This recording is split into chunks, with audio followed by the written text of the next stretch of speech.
تمہاری منزل یہ نہیں ہے کہ ڈگری مل جائے اور جاب مل جائے، یہ بہت چھوٹے درجے کی چیز ہے۔ میری، تمہارے وی سی صاحب کی، تم بچوں کی ایک ہی منزل ہے کہ یا اللہ تو راضی ہو جا۔ اللہ تجھے مرنے سے پہلے حاصل کرنا ہے، ڈھونڈنا ہے، پا لینا ہے، راضی کر کے مرنا ہے۔ لیتک تحلو والایام مریرۃ ولیتک ترضی والانام غضاب ولیت الذی بینی وبینک عامر وبینی وبین العالمین خراب ولیت الشراب من ودادک صافیا وشربی من ماء المعین السراب فاذا صح منک الود فالکل حین وکل الذی فوق التراب التراب۔ اللہ کو پاتے ہوئے جو سودا کرنا پڑے کر جاؤ۔ عبداللہ بن حذیفہ کو رومیوں نے پکڑ لیا، صحابی ہیں، ان کو آگ میں ڈالنے لگے تو وہ رو پڑے، تو لوگوں نے رومی بادشاہ سے کہا کہ یہ رو پڑا ہے، ڈر گیا ہے، ان کا لے آؤ، میرے پاس لے آؤ۔ ان کو واپس لائے تو رومن بادشاہ نے پوچھا کیوں روئے ہو، موت سے ڈر گئے ہو؟ کہنے لگے موت تو ہمارے لیے سب سے بڑا تحفہ ہوتا ہے، میں اپنی بے بسی پہ رویا ہوں۔ کہ کیا بے بسی ہے؟ کہ بے بسی یہ ہے کہ ایک جان ہے آگ میں گرتے ہی جل کے راکھ ہو جائے گی، کاش میرے جسم پر جتنے بال ہیں اتنی میری پاس جانیں ہوتی اور میں ایک ایک جان کو اللہ کے نام پہ قربان کرتا۔ آج مرنے کا مزہ نہیں آ رہا، اس پہ رویا ہوں۔ تو بادشاہ اتنا حیران ہوا، انہوں نے کہا تو میرا ماتھا چوم دے اور میں تمہیں آزاد کرتا ہوں۔ تو اس کا ماتھا چوما، انہوں نے چھوڑ دیا۔ 2000 سال پیچھے چلے جائیں، فرعون دنیا کا واحد انسان ہے جس نے کہا انا ربکم الاعلی، میں سب سے بڑا رب ہوں، اور اپنے آپ کے رب ہونے کا دعویٰ انسانوں میں صرف فرعون کا ہے۔ اس کی باندی مسلمان ہو گئی، موسیٰ علیہ السلام کا کلمہ پڑھ لیا، ایمان چھپتا نہیں، وہ پتہ چل گیا۔ فرعون نے اس کو پکڑوایا، اس کی 2 بچیاں، ایک دودھ پیتی ایک ساتھ چلتی، اور اس نے اپنے دربار میں کڑاہ میں تیل ڈلوایا، نیچے آگ لگوائی، تیل ابلنے لگا۔ جب وہ پوری طاقت سے ابلنے لگا تو اس نے فرعون نے اس عورت سے، اس باندی سے کہا یہ آگ تیرے سامنے ہے، جلتا ہوا تیل، موسیٰ کے رب کو مانے گی تو پہلے تیری بچیوں کو جلاؤں گا پھر تجھے جلاؤں گا، اور اگر مجھے رب مانے گی تو تیرے گھر کو سونے چاندی سے بنا دوں گا، تیرے گھر کو سونے چاندی سے بھر دوں گا۔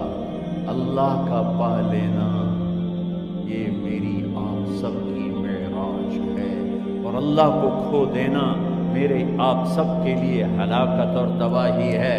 سنو اس نے کیا کہا، اللہ نے اپنی محبت کو ماں سے تشبیہ دی ہے، باپ سے نہیں دی، اور چھوٹا بچہ زیادہ ممتا کو لیتا ہے۔ وہ کہنے لگی فرعون یہ تو میری 2 ہیں، میری 100 ہوتی تو اللہ کے نام پہ آج میں قربان کر دیتی۔ فَقْضِ مَا أَنْتَ قَاضٍ، کر جو تجھے کرنا ہے۔ تو پاگل ہو گیا، غصے میں کہنے لگا اس کی بڑی بیٹی کو ڈال دو۔ تو انہوں نے اس کو یوں ٹانگوں سے پکڑا اور وہ چیختی چلاتی ہوئی تھی۔ ماں کا ایک بول اس کی جان بچا سکتا تھا، اور پھر گھر جا کے توبہ کر لیتی۔ وہ کہتی اللہ مجھے معاف کر دے، میں نے کلمہ کفر کہا۔ اس کو ٹانگوں سے پکڑا ہوا ہے، اس کے ہاتھ نیچے جھول رہے ہیں، اور وہ اماں بھی کہہ رہی کہ مجھے بچا لو۔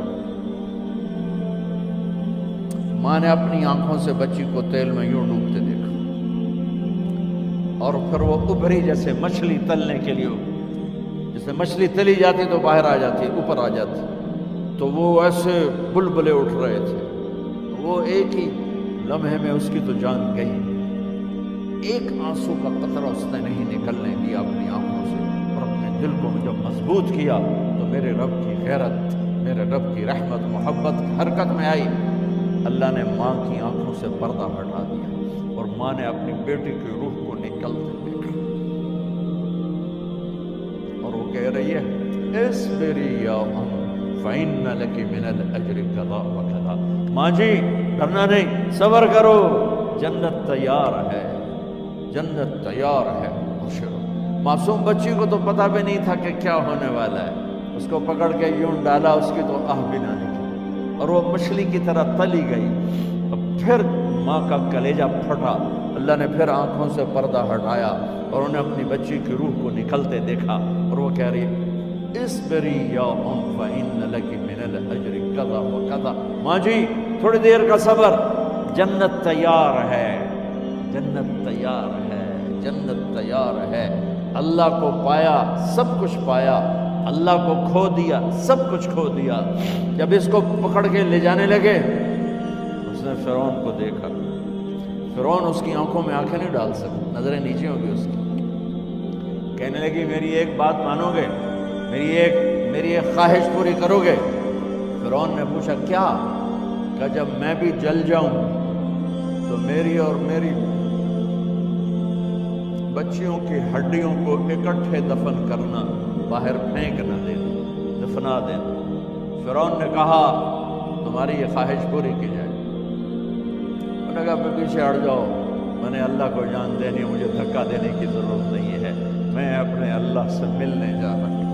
سبحان اللہ، جب اللہ مطلوب ہوتا ہے تو موت محبوب بن جاتی ہے، جب اللہ کی نافرمانی ہوتی ہے تو موت سے نفرت ہو جاتی ہے، مرنا عذاب نظر آتا ہے۔ وہ چھلانگ مار گئی، اللہ اکبر کا نعرہ لگاتی ہوئی، ہڈیاں ادھڑ گئیں، گوشت ادھڑ گیا، ہڈیاں باقی رہ گئیں۔ فرعون نے کہا ایک ہی جگہ ڈال دو، سب کو دفن کر دو۔ دفن 2000 سال کے بعد بچوں بچیوں، 2000 سال کے بعد موسیٰ علیہ السلام کے 2000 سال کے بعد جناب رسول اللہ صلی اللہ علیہ وسلم دنیا میں تشریف لائے۔ 40 سال کی عمر میں نبوت ملی، 50 سال کی عمر میں معراج ہوا، 2050 سال کے بعد میرے نبی کی سواری بیت المقدس جا رہی ہے، اور بیت المقدس پر جب وہ اوپر پہنچے ہیں تو مصر وہاں سے قریب ہو جاتا ہے۔ جب وہ اترنے لگے تو میرے نبی نے کہا جبریل جنت کی خوشبو آ رہی ہے، جبریل جنت کی خوشبو آ رہی ہے، کہاں سے؟ ابھی تو جنت اوپر ہے، ابھی تو اوپر جانا ہے، تو یہ زمین سے جنت کی خوشبو کیا آ رہی ہے؟ تو جبریل نے عرض کی یا رسول اللہ فرعون کی ایک باندی تھی جو اللہ سے سودا کر گئی جان کا اور اپنی بچیوں کا، اس کی بچیوں کی ہڈیوں کو جہاں دفن کیا گیا ہے، یہ خوشبو جس دن انہیں دفن کیا تھا اس دن سے لے کر آج تک یہ خوشبو آ رہی ہے اور یہ قیامت تک آتی رہے گی۔ اللہ اپنے نام پہ قربان ہونے والوں کی یوں قیمت لگاتا ہے، پہلے اپنی منزل طے کرو، پہلے اپنی منزل طے کرو، پہلے اپنی منزل طے کرو کہ مجھے اپنی زندگی کی سے لینا کیا ہے، مجھے اللہ کو پانا ہے، مجھے اللہ کو پانا ہے۔ میں نے اللہ کی قسم اگر اللہ راضی ہے تو پھر موت سے بڑھ کر کوئی تحفہ نہیں، اس سے بڑھ کر کوئی خوبصورت پیغام نہیں، اور اگر اللہ ناراض ہے تو موت سے خوفناک کوئی پیغام نہیں۔ عمر بن عبدالعزیز 3 بر اعظم پر حکومت کی، عمر بن عبدالعزیز، بنو امیہ، مروان 9 مہینے حکومت کی، اس کا بیٹا عبد الملک بن مروان 21 برس حکومت کی، اس کا بیٹا ولید 10 سال حکومت کی، اس کا بیٹا سلیمان 2.5 سال حکومت کی، اسی تخت پر بیٹھے عمر بن عبدالعزیز۔ پہلے چاروں نے اللہ کے شریعت کو قربان کیا حکومت کے لیے، عمر بن عبدالعزیز نے اپنے آپ کو قربان کیا اللہ کے لیے، حکومت کو پاؤں کے تلے رکھا اور اللہ کی رضا کو سامنے رکھا۔ ان کو زہر دیا گیا، جب ان کی موت کا وقت قریب آیا تو انہوں نے رجا بن حیوہ کو بلایا۔ سننے والی بات ہے بچوں، ان سے فرمانے لگے سنو، میں نے 3 بادشاہوں کو قبر میں اتارا، اب بچیاں تو قبرستان جاتی نہیں، ہم تو اپنے ہاتھوں سے قبر میں اتارتے ہیں اور اوپر مٹی ڈالتے ہیں اور اوپر اینٹیں ڈالتے ہیں اور پھر منو مٹی میں دبا کے واپس آتے ہیں۔ یہ منظر آپ بچیوں کے تو دیکھنے کا بھی نہیں ہے۔ وہ کہنے لگے میں نے 3 بادشاہوں کو مٹی میں ڈالا، لیکن ان کے کفن کی گرہ کو جب کھول کے دیکھا تو ان کے چہرے قبلے سے ہٹ چکے تھے، وہ رنگ ان کے کالے پڑ چکے تھے۔ ولید بن عبد الملک، سلیمان بن عبد الملک، عبد الملک بن مروان، عبد الملک باپ، ولید بیٹا، سلیمان بیٹا، یہ تینوں کا ان کے چہرے کالے ہو گئے تھے اور ان کا قبلے سے منہ پھر گیا تھا۔ اب میں مرنے لگا ہوں، مجھے پہلے ضرور چیک کرنا کہ میرا اللہ میرے ساتھ کیا کرتا ہے۔ پہلے تینوں کی ظلم کی حکومت تھی، ان کے چہرے قبلے سے کیوں ہٹ گئے؟ آپ کو عجب بات بتاؤں، ولید بن عبد الملک روزانہ تہجد میں کھڑے ہو کے 10 سپارے پڑھتا تھا، 10 سپاروں کی تلاوت تہجد میں کرتا تھا کھڑے ہو کے، اور قبلے سے چہرہ ہٹ گیا۔ سلیمان بن عبد الملک تہجد گزار، چہرہ قبلے سے ہٹ گیا، ظلم کیا، ظلم کیا، ظلم کیا، خون کو پانی بنا دیا، حکومت پر شریعت کو قربان کیا، رشتے ناتوں کو قربان کیا۔ اللہ نے قبلے سے چہرے، نمازیں منہ پہ مار دی، روزے منہ پہ مار دیے، حج زکاتیں منہ پہ مار دی، تہجد ان کے منہ پہ مار دی، اور ان کے چہروں کو قبلے سے ہٹا دیا اور رنگ کالے کر دیے۔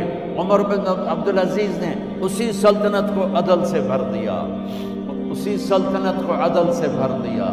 کیسی سلطنت کی؟ جب گورنر تھے تو 60 اونٹوں پہ سامان چلتا تھا، جب امیر المومنین بنے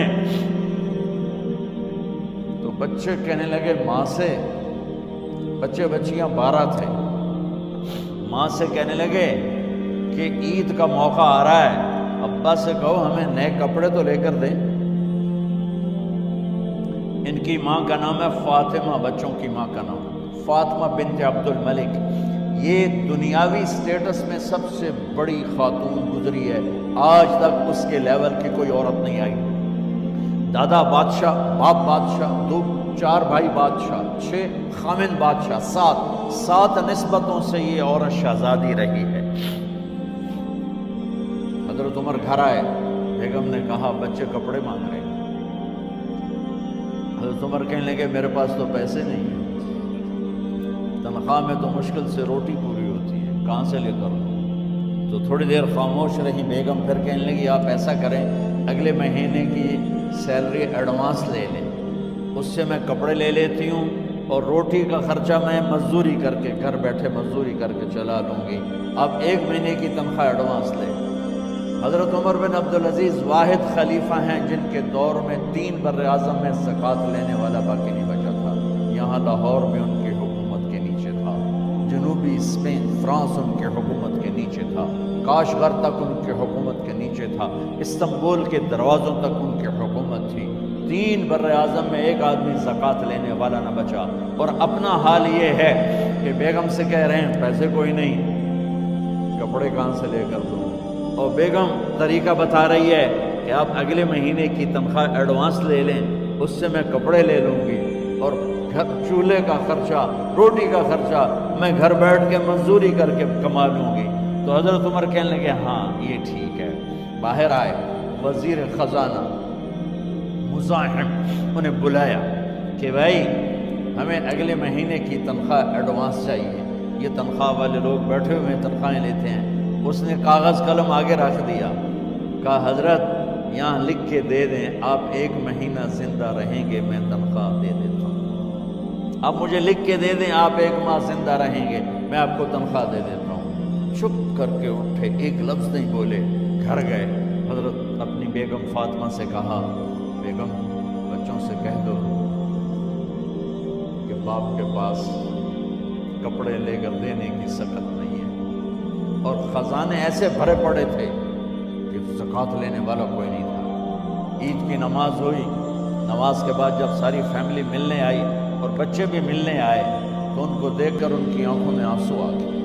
کہنے لگے بچوں آج تمہیں دکھ تو ہوگا اپنے باپ پر کہ ایک جوڑا کپڑا بھی لے کر نہ دیا عید کا۔ تو ان کے ایک بیٹے نے کہا ابا جان آج ہم بڑے خوش ہیں، ہمارا سر اونچا ہے کہ ہمارے باپ نے مسلمانوں کے مال پہ ڈاکہ نہیں ڈالا، ہمیں قربانی کا بکرا بنایا، لیکن مسلمانوں کے مال میں خیانت نہیں کی۔ یہ ان کا طرز حکومت تھا، اس طرح انہوں نے حکومت کی۔ گھر میں تشریف لائے تو بیٹیوں سے بات کی تو انہوں نے منہ پہ سے دوپٹہ رکھا ہوا، منہ پہ دوپٹہ رکھ کے بات کرے تو فرمانے لگے کپڑا تو ہٹاؤ، دوپٹہ کیوں رکھا ہوا ہے؟ تو گھر کی خادمہ زور زور سے رونے لگی، کہنے لگی امیر المومنین، آج آپ کی بیٹیوں نے کچا پیاز توڑ کے روٹی کھائی ہے تو وہ اس کی بو ہے منہ میں، آپ کو بو سے نفرت ہے اس لیے منہ پہ کپڑا رکھ لیا۔ تو حضرت عمر اتنا روئے کہ ان کی داڑھی تر ہو گئی۔ کہنے لگے آخر میں جب تھوڑا آسرے میں آئے، کہا میری بیٹیوں، تمہارا باپ تمہیں بڑے اچھے کھانے کھلا سکتا ہے لیکن میں جہنم کو برداشت نہیں کر سکتا، میں جہنم کی آگ برداشت نہیں کر سکتا۔ اب مرنے کا وقت آ گیا۔ جب وہ گورنر تھے تو 60 اونٹوں پہ ان کا سامان چلتا تھا، اور جب وہ امیر المومنین بنے تو عیادت کے لیے لوگ آ رہے تھے، تو سالے عیادت کے لیے آئے، فاطمہ کے بھائی، کپڑے دیکھے امیر المومنین کے تو بہن کو ایک طرف کر کے فرمایا، بڑے نیک سرداروں میں سے تھے یہ مسلمہ بن عبد الملک، کہنے لگے امیر المومنین کے کپڑے تبدیل کروا دو، لوگ پوچھنے آ رہے ہیں تو میلے کپڑے اچھا نہیں لگتا۔ کہا جی بھائی کرواتی ہوں۔ اگلے دن جب وہ حال پوچھنے آئے تو پھر وہی کپڑے تھے، تو انہوں نے ان کو الگ جا کر کہا بہن میں نے تمہیں کہا تھا کپڑے بدلوا دیتی، کیوں نہیں بدلوائے؟ تو وہ رونے لگی، کہنے لگی کہاں سے بدلواؤں، جوڑا ہی ایک کہاں سے بدلواؤں؟ اور حکومت کتنی تھی؟ 3 بر اعظم، 3 بر اعظم کی حکومت۔ ہمارا تو پٹواری امان کا نہیں ہے، وہ 3 بر اعظم کی سلطنت لے کر ایک جوڑے میں اللہ سے ملنے جا رہے ہیں۔ جب ان کا انتقال ہوا، سلیمان بن عبد الملک کی ڈیڈ باڈی جب قبر کے قریب لائے اتارنے کے لیے تو ایسے ایسے ہلنے لگا، اس کا پورا جسم ہلنے لگا۔ تو اس کے بیٹوں نے کہا کہ ہمارے ابا زندہ ہیں، تو حضرت عمر نے فرمایا بیٹو زندہ نہیں ہے، عذاب قبر جلدی شروع ہو گیا ہے، عجل اللہ بالعقوبہ، قبر کی پکڑ پہلے شروع ہو گئی ہے، چھپاؤ اپنے باپ کو جلدی۔ جب عمر بن عبدالعزیز کی ڈیڈ باڈی قبر کے قریب کی گئی اور ان کا بھائی اتارو، بھائی وہ باتیں شروع ہو جاتی ہیں، رومال ڈالو، چادر پکڑو، ادھر سے پکڑو، تو ایک دم ایسے ایک پرچہ ہوا میں اڑتا ہوا سب نے دیکھا، وہ آتے آتے آتے آتے آتے آتے یوں آ کے حضرت عمر کے سینے پر گر گیا، سب